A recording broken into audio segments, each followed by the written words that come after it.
baby blue. Yeah, those baby blue.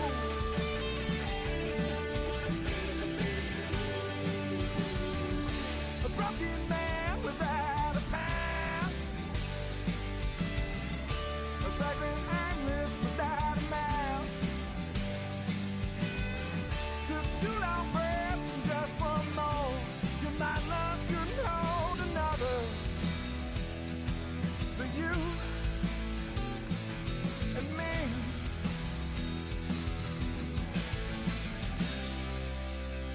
And those baby blues. Yeah, those baby blues.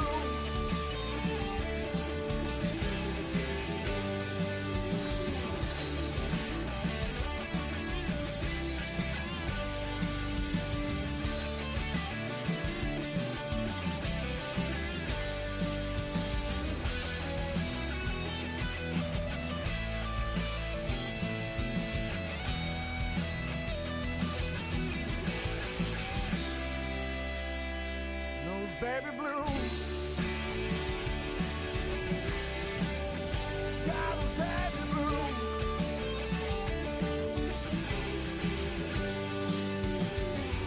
A broken man without a past.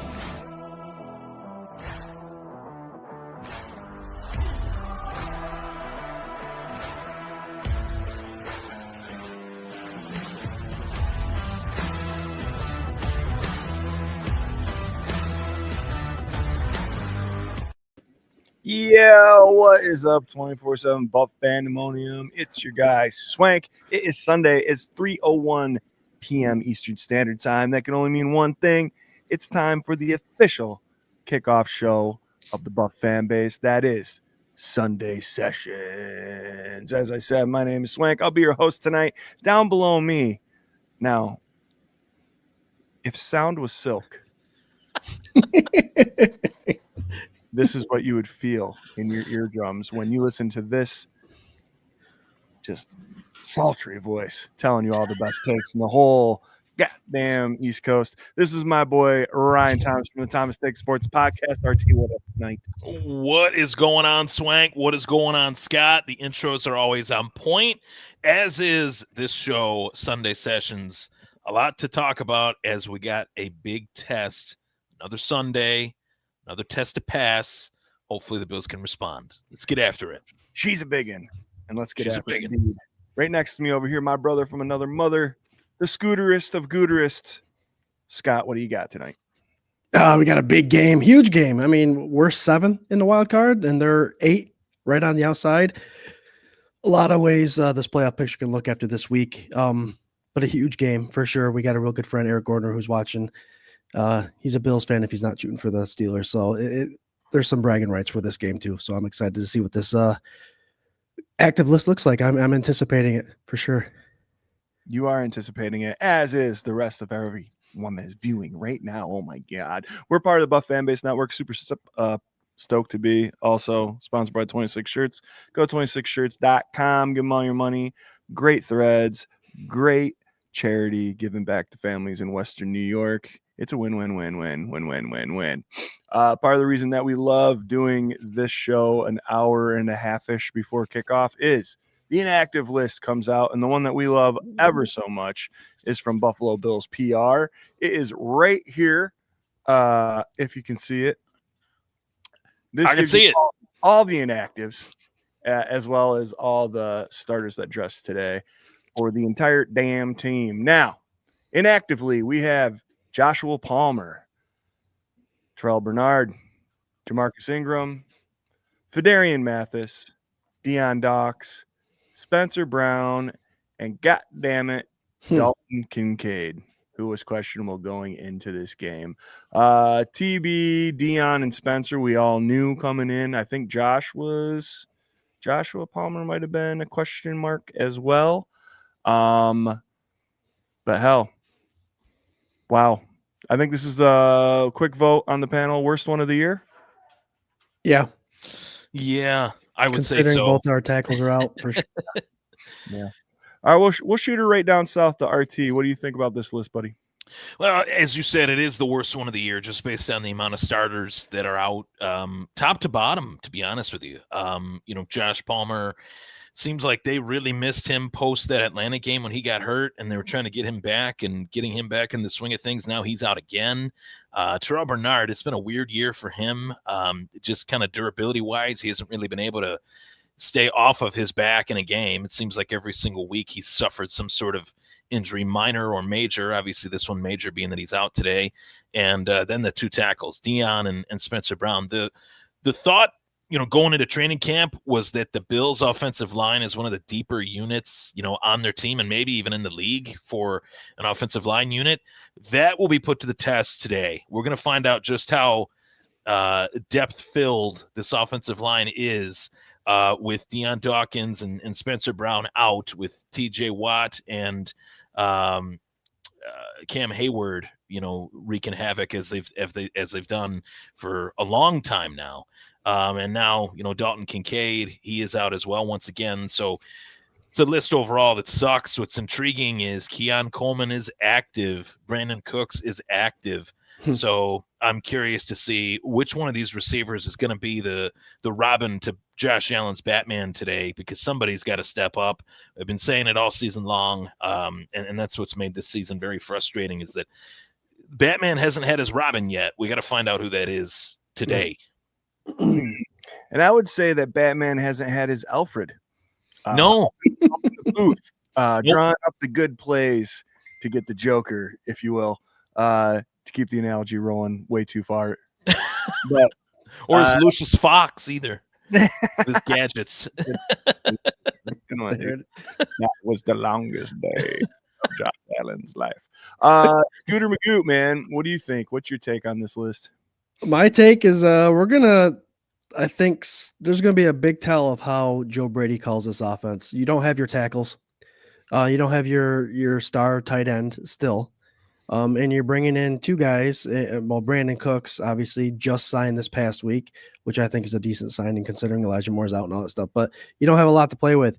And you have some badass defensive ends off the edge coming at Josh Allen. So this will be a tell of if Joe Brady's just been riding the coattails of Josh Allen's talent, or if he can actually call a game that understands the situation that we're in, also being in an AFC conference, a big matchup for playoff indication. So I don't like these injuries. No one does. No one likes both their tackles taken out. We will have a chance probably to see the rookie out of UConn, Chase Lunt, which was a guard in college, but they have him as a tackle. I think he'll do all right if he plays. But again, thank God for depth. We have guys that have been in there and got reps. So hopefully that'll be just enough to get us over the edge for sure. Yeah, man. Hopefully, reading off that offensive line, we got Cedric Van Pang Granger. We got Osiris Torrance. There's a starter. Connor McGovern. There's a starter. Colin Grable. Nope. Alec Anderson. Nope. Ryan Vandermark. Nope. David Edwards. Hey, there's one. And Chase Lunt. I was absent from the K-Gun this past week. Had open mic going on. But one of the things that I really wanted to try to hammer home was not only are we beat up on the offensive line, but we have an offensive coordinator currently that doesn't understand when our quarterback's getting beat up behind that line. He doesn't reach for the safety net that he had in Alec Anderson all last season to try to slow down a pass rush by a second or two by adding that extra guy, especially or Hawes, right?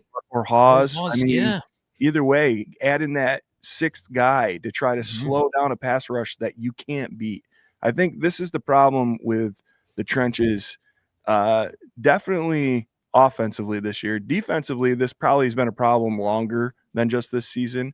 But being so bullheaded and stubborn as to want to do something a specific way, whether it works or not. Rushing 4 is not working on the defensive line. Having these 5 gentlemen who we love so much and touted as one of the top groups in the league on the offensive line, they cannot block for Josh Allen when it comes to a certain set of talent that exceeds their own, or a certain scheme that exceeds their own. And the adjustments, the adaptations, that is what is lacking on both sides of the trenches right now. and it's seriously giving me a bunch of headaches. So for me, the most telling thing on this, obviously, is the offensive lineman. I would have loved to have Dalton Kincaid back. I don't know if he's that big of a safety net for Josh anymore, because I don't know, with another stout pass rushing attack that we're facing today, if Josh can get enough time if they don't do something different on that line to give him time. Whether that's quicker play, like the slants, they seem to work when they want to call them. Definitely not the wide receiver screen, or definitely not these huge crossing routes that take 6, 7, 8, 9, 20 minutes to develop on a 4th and 5. We need something more creative than that, and we need to be dominant at the line of scrimmage on both sides of the ball. So that's that. It's Swank rant. Well, I love it. I agree. I agree with you, Swank. I agree. Joe Brady's got to do something. He has to do something. And if it's, you don't have Kincaid, so if it's sending someone down the middle to pull those linebackers back, and you get like James Cook extremely involved today, like with the swing passes, the circle routes, all that stuff, bring him towards the middle of the field. You're right. We're going to see something different. We have to. And just overall adjustments. Do we have to? I mean, as far as like, is he going to show us something different? Yeah, will we see something different? I just, to Swank's point, I think the overall adjustments have just not been there, and I would even venture to guess the way that some of the guys have been used, for even the players that are productive. I gotta go, but love you guys. Go Bills. Have a great one. Sorry for the abruptness. We're having some furnace issues, so gotta go. See you later. Go Bills, brother. Go Bills. So then there was 2. So then there was 2. Yeah. Carry on, brother. What we're saying. Yeah. So even the way that some of these guys have been used, productively, even in the productivity, like Khalil Shakir, every time they throw Khalil Shakir the ball, there's usually 2 or 3 guys already there, and he's getting just lit up when he catches the ball, and they're peppering him with targets. I'd equate it to like if this were Madden. I know it's not, but that circle would be red almost every single week. It's almost as if there's no variety, there's no nuance. There's other talented players on this offense like Ty Johnson, who they've sprinkled in here and there. Ray Davis, I don't think has gotten enough, shine in this kind of offense either. It's not just James Cook. It doesn't have to be just a one-man rushing, show. They could split it out, and even put James Cook out wide. They could do a lot of different things that would cause defenses to have to guess a little bit more.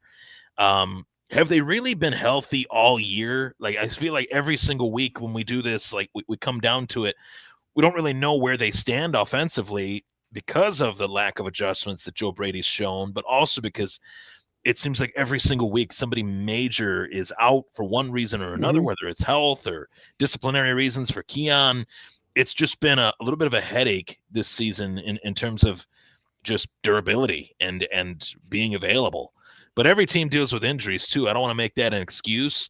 I think there is a correlation to like the lack of a trade deadline addition to now. I think that there is a little bit of a gap between those two moments where a lot has happened in between and not a lot of it's been that good, to where if they would have been able to get a trade deadline addition, it would have really provided a little bit more of a juice, more motivation, I think, to some of these guys that might have needed a new body from another organization to come in and kind of kick him in the rear end, Yeah, and maybe that player is Brandon Cooks, someone that I think a lot of players were hoping that they would trade for. Luckily enough, he didn't get traded. He got cut, and then the Bills just went ahead and picked him up. So maybe that's the spark we need on offense. We talked a lot about offense. It'll be interesting to see not only how our boy plays.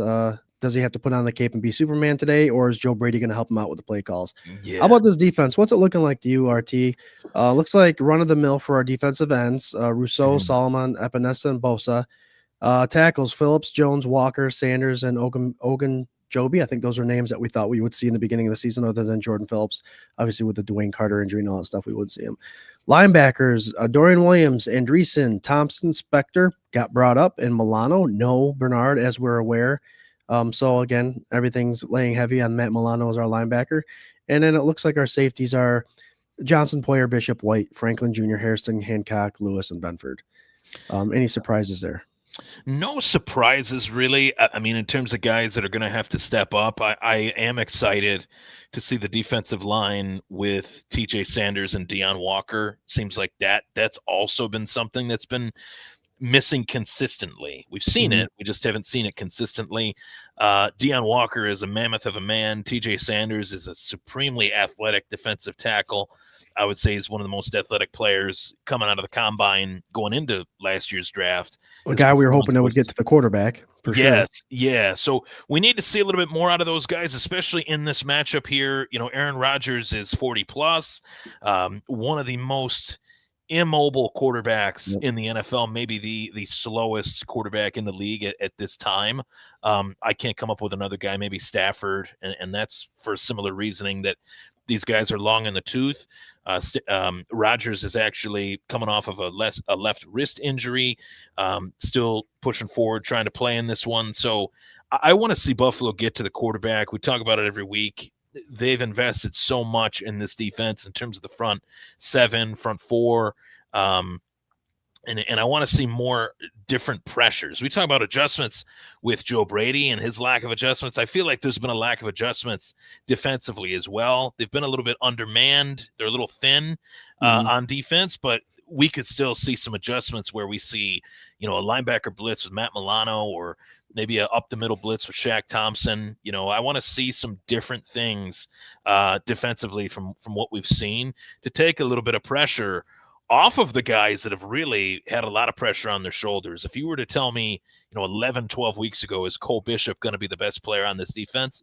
I would have told you were freaking crazy. But we sit here, you know, 11, 12 weeks later, and he's been the best player on their entire defense this entire year. I don't even think it's close. So take a little bit of pressure off of those guys, and a little bit of the youth as well with Hairston back there, and let's see some different pressures. That's what I'm hoping to see today. The run game is huge. Shaq Thompson talked about how they have a huge chip on their shoulder of stopping the run. We got to see it. We got to see it this week. Jaylen Warren is coming, and we got to be on our P's and Q's and plug up these holes. And Gainwell. I mean, you got to worry about Gainwell outside the pocket and catching the ball. So, I agree 100%. I mean, but you can't just talk about it. You got to be about it. So you could say until you're blue in the face that we got a mission this week to stop the run. Yeah, let's see it. And not only that, but Rodgers is one of the quickest releases. He's a guy that can get the ball out of his hands quick. So if there's a lot of pressure, if you're going to bring pressure, you got to either bump and run man coverage. Those corners have to face a pretty tough,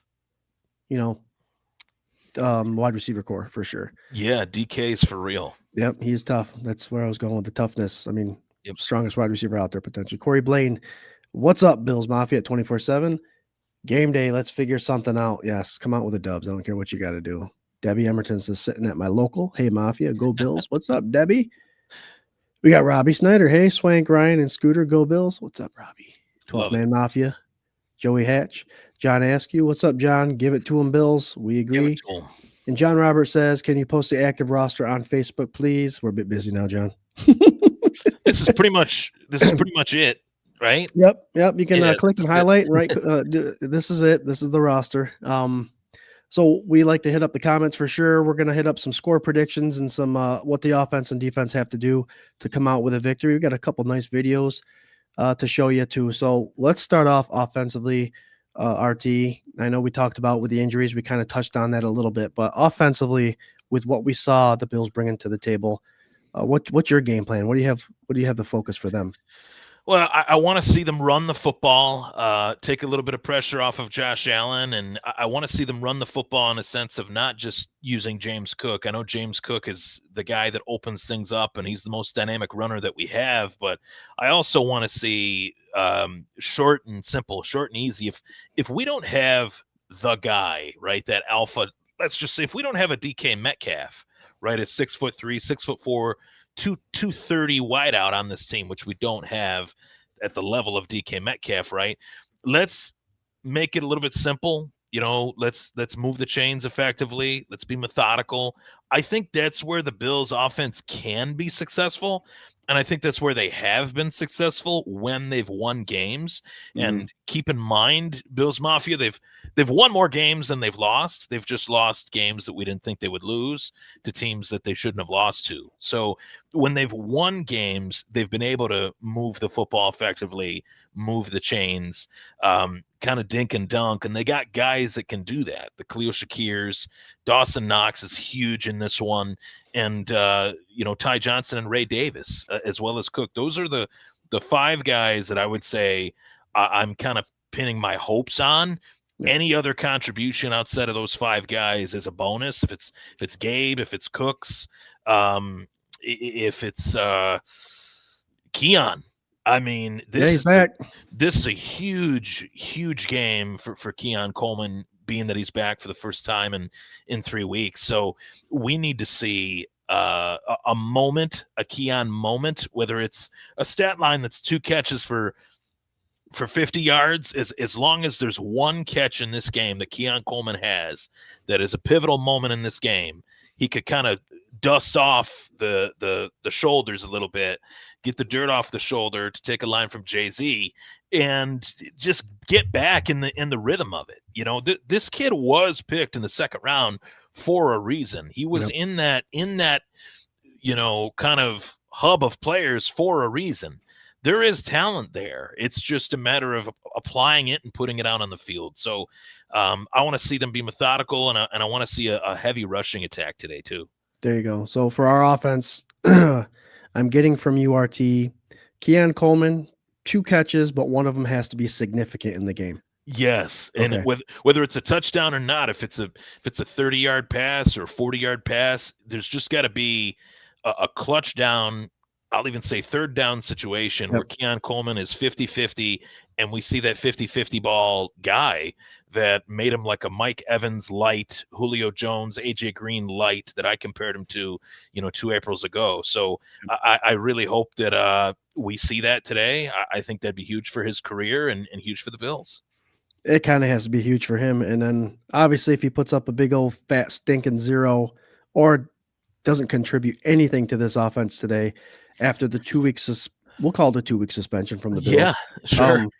He's not going to get a lot of fans that are going to hype him up after this week. Scooter, if we finish this game, and you look at this too, and I know you do because I look at it and we've talked about it before, but if we come away from this game and Keon Coleman has a low snap count, then his chances, I think, moving forward with the Bills are very slim. Like this game is going to tell us a lot, one way or another, what they want to do with Keon. And I think this is a second chance. Don't get me wrong. There's only 5 wideouts out there. Yep. But if his snap count is the least of those 5 with who we saw that list, right? If Brandon Cooks, who they signed 2-3 days ago, has more snaps than Keon Coleman, then something is seriously wrong. And that's just food for thought. You know what I mean? Well, it would tell us that it was a forced hand because of the injuries. I mean, Josh Palmer's out. Obviously, it was a forced hand. Right. We didn't want him to play, but he's stuck here. And if he does get the least amount of snap percentage, for sure, of course, anyone would think that, right? I mean, yep, they got him on the roster because they had to. They had no wide receivers out there. Yeah. Oof. My offensive take for this week, I would love to say put on the cape and win it for him, Josh, but without our tackles out there, we're in a dangerous situation. So offensively, I do think it's a big Joe Brady tell game. Have you been riding the coattails of Josh Allen this whole time, just like other previous coordinators have?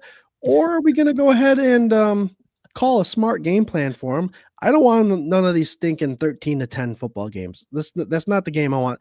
Because we all know, RT, if you're going to have that kind of game with Tomlin, you're going to lose that game against Tomlin. Yeah, he's a tough cookie. Yeah. Yep. So just come right out, fire away, utilize James Cook, one of the best running backs in the league, averaging a shitload of yards. Just don't do those tosses and don't be predictable for sure.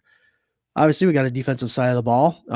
Aaron Rodgers is playing, gets the ball out quick, smart decision maker, still has a strong arm, but he doesn't get out of the pocket. I'm giving you my tell. What's the defense got to do this week? I think Jaylen Warren is a huge factor as well. Just to kind of flip flop from your perspective, priority number one is getting after Aaron Rodgers and making him uncomfortable. But priority number two, knowing who Rodgers really relies on. When he went to Pittsburgh, the first thing he mentioned when he signed with the Steelers was the group of running backs that they had. He'd never seen a group of running backs like this, probably since Green Bay's What's Super Bowl up, Bill? team with James Starks, former Niagara Falls alum, by the way, UB guy too. But Jaylen Warren is a huge factor in this one. He can run wild. He can zigzag. He can run you over. He's a very well-rounded running back, and Buffalo's inability to stop the run really all season long against whether it's first string, second string, or third string is extremely concerning to me in this one. So Jaylen Warren has got to be priority number one. Load the box, stack the deck, do whatever you got to do. In obvious running situations, Pittsburgh is going to run the football. That's their bread and butter. So they're not going to put the game solely in Rodgers' hands because he's not that guy anymore, right? He's the dink and dunk kind of don't turn the ball over and we'll win type quarterback. So Jaylen Warren shutting him down, big key to victory for me for the Buffalo Bills. Hey, I'm with you. We've been burnt enough against the run, and he's, like you said, someone that potentially can burn us. So yeah, mind your P's and Q's, contain the edge. Don't let Jaylen Warren get out to the outside. But again, when you see Kenneth Gainwell come in there, understand that not only can he run the ball, but he can catch the ball out of the backfield. Keep everything in front of you. In RT, at the beginning of the year, I don't think we could have said this, but now we're saying it. Our defensive backfield is probably the most reliable part of the defense on our team. So if you got to put it in their hands to cover these guys one-on-one so we can create the pressure, go ahead, Babich and McDermott. Bring the pressure, bring the old guy down, and do what you got to do to come out with a win, because it may end up being the defense that comes out and wins this game. Yeah, definitely. All right, RT, I got a message coming in from Corey Blaine. Come on, Corey. It's your boy, Corey. Shout out the guys at 24/7, whoever's on the show right now. What's up? Go Bills. This week, though, we're down to the bare minimums. We're calling up guys. We're signing dudes. I don't know. At this point, I'm almost like, fuck SpaghettiOs. Maybe not. We'll see. But they got to earn their way back. Just like the SpaghettiOs, they're going to be just like the Bills. They're down to the bare bones. Everybody's hurt. We're running on used gas. We got to figure something out fast. Something. So today, I'm going to change it up a little bit. I had a cute little idea. Probably grosser than SpaghettiOs. And it's cold. But until we win again, we're down to the bare minimum. So we're going bare bones. Ooh. No O's. Just the sauce. That's all we're worth right now. Let's figure it out. There he goes. Man. Woo! Go Bills! Ooh, the sauce. I'm a big fan of tomato basil. You know what I mean? That's a good stuff. Yeah, it is. Grilled cheese, little grilled cheese and tomato soup. Oh yeah. Thanks, Corey. Corey, part of the BWO crew. They go live, the BWO, on Wednesdays at 8:00. So hit them up if you can. If you're not watching RT at the Thomas Take Sports Podcast, because you also go live at 8:00 on Wednesdays. I do. Correct? Yeah, I do. Yep. I'll be live this Wednesday at 8. Sweet. Very cool. We're going to go over I got a couple more comments in here. Jamie Norson believes a sack could change everything. Rodgers is injured. Yeah, it could. The only thing I don't like I like going into games, RT, and you're probably the same way, facing the quarterback that you prepared against. So, I mean, we saw what happened when the Bills knocked Rodgers out against the Jets, right? We had his number for that first drive, and obviously it's the first drive. But another quarterback came in, and we still end up losing. So I like to face quarterbacks that we've prepared against. How about you? Don't put that PTSD back. That game was horrible. I was at I was at the Anchor Bar on Main Street in Amherst for that game, and I actually predicted, like I was sitting next to my fiance, and I predicted that they were going to take him out of the game, like kind of jokingly. I was like, man, what if they hit him again and they knock him out of the game? And then they did. And then Zach Wilson came in, and he's more mobile, so it made it tougher for Buffalo to go after the quarterback. So Mason Rudolph is a little bit more mobile than Aaron Rodgers. I think I might be a little bit more mobile than Aaron Rodgers. I think Scooter, I think you might be a little bit more mobile than Aaron Rodgers. One guy that I really like coming out of the draft was Will Howard, who has not gotten a lot of, snaps or anything like that with Pittsburgh. I thought he would. I thought he'd beat out Mason Rudolph. I think he's better than Mason Rudolph, but apparently, he hasn't really earned it yet. But case in point, I think going after Aaron Rodgers is key. If they take him out of the game, I would have the chills. Like it'd be deja vu all over again. But there's a wide receiver as well on the Steelers that isn't named DK Metcalf that I also really like, and that's Roman Wilson. He's a guy that is starting to slowly, put his name as one of the top, skill position players on that offense. So that there's a lot of pieces to this offense that can make it tricky. They have a tight end, Jerome Washington, I think is his name. He's like 280 pounds, 6'5".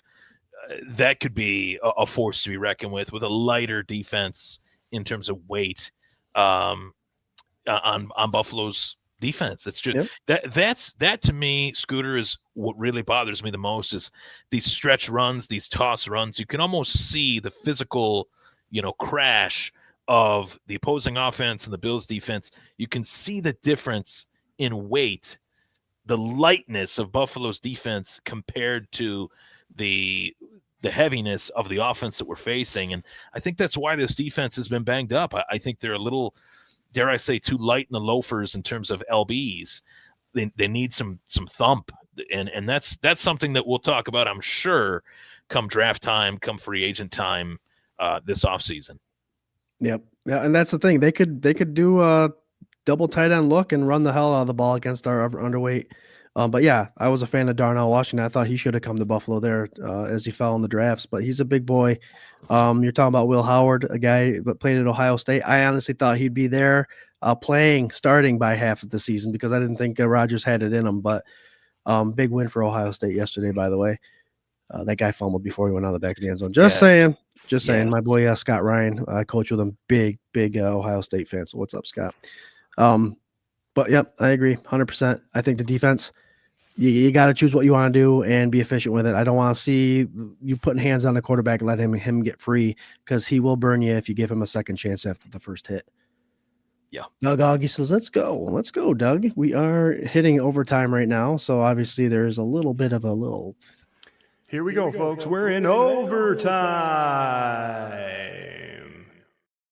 So that being said, we got about an hour till game time, just under. We're going to go over score predictions, but Jared put together a real quick video for us here, RT. We'll let the kids give us their score predictions and obviously hit us up in the comments. I'm including you Instagram followers. Bills backer, South Jersey joined us.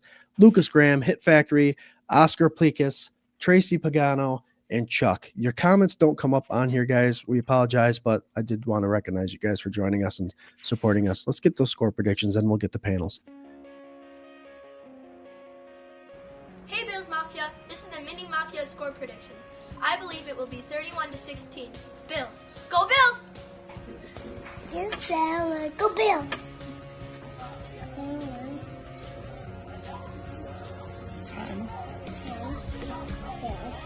I think the Bills are going to win 28-21. We win by a touchdown. Go Bills. Prediction 31-27. 31-9 Bills. I predict Bills win 48-30. Go Bills. Go Bills. Bills win 24-17. Go Bills! 32-14 Bills. My name's Graham, and I think the Bills are going to beat the Steelers 38-10. My score prediction for today is Bills 31, Steelers 28, and we win by a field goal. Go Bills!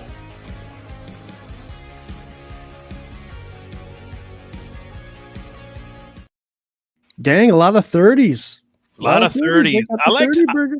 I liked that, and I liked the tune. I liked the tune. Yeah, That the was tune's good. pretty awesome. Good touch. Oh yeah, hell yeah. I don't know if you saw RT, but I did a little image thingy using the computer skills here, and I was able to pull up a new logo, a little 3D logo up there. It was right in the beginning of the video. So next time, check it out. Yeah. Let us know if you like it. Score predictions, RT. What you got?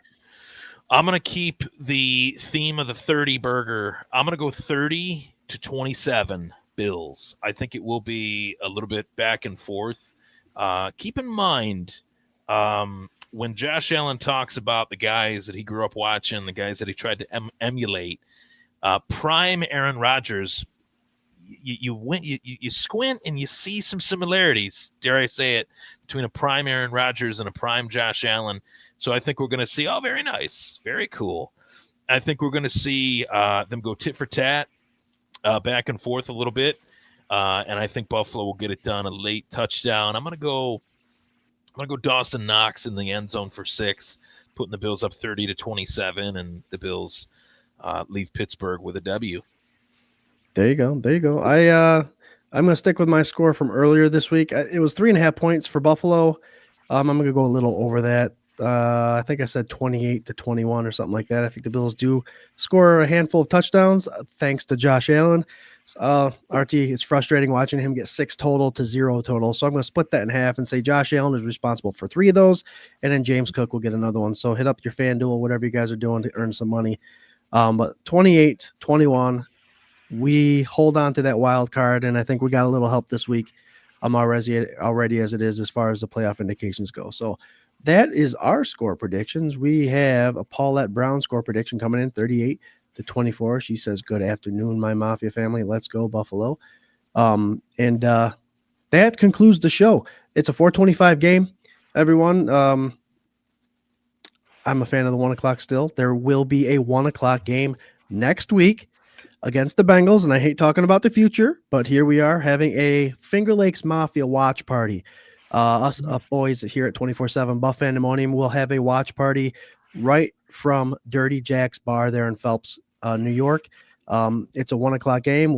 Doors will open at 11:30. We have raffles, giveaways, a live broadcast of Sunday sessions. There's a beer special. There is a wing special, the Fandemonium. We got an official wing named after us, RT, from Otis and Lisa's. Same owners. Love those guys. I'm friends of them both. They do wonderful things for the community, and I love doing things with our community. So next week, the Finger Lakes Mafia watch party, 1 o'clock, doors open.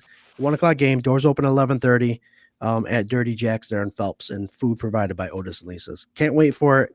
Let's get the dub this week so our playoff indications look sweeter than they did prior.